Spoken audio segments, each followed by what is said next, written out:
জানো ঈশানী, আমার গলার স্বর আর আমার ভাইয়ের গলার স্বর হুবহু এক। তুমি চোখ বন্ধ করে শুনলে বুঝতেই পারবে না আমি কথা বলছি কি আমার ভাই। আর্য, তুমি আমাকে বেশি ভালোবাসো না তোমার ভাইকে? সেটা সময় আসলে বুঝতে পারবে।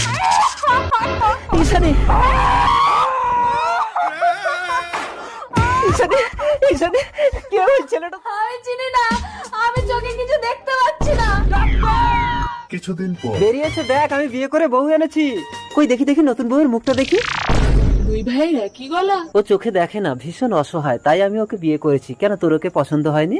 না না, আমার ভীষণ পছন্দ। তাহলে নতুন বউয়ের মুখ দেখে কিছু দিবি না? কি বলিস, তোর জন্য আমি আমার জীবন দিতে পারি। নতুন বউয়ের মুখ দেখে আমি আমার চোখ দুটো দান করে দেবো। তার মানে আমি দেখতে পাবো? আমি ডাক্তারের কাছে গিয়ে চোখ দান করার ব্যবস্থা করছি, তোমরা এসো। এবার আপনি আস্তে আস্তে করে চোখটা খুলুন তো। আমি তো সবকিছু দেখতে পাচ্ছি। ঈশানী, তোমাকে চোখ দান করেছে আমার দাদা। তার মানে তুমি আমাকে বিয়ে